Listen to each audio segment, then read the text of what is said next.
ไวเหมือนกันนะผู้กองเนี่ย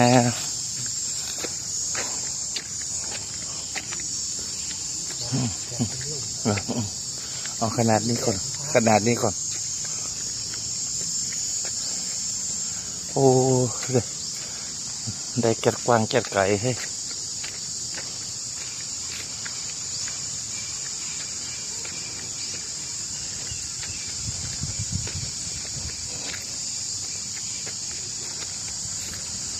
เอายากจริงผู้กองละเอียดมาก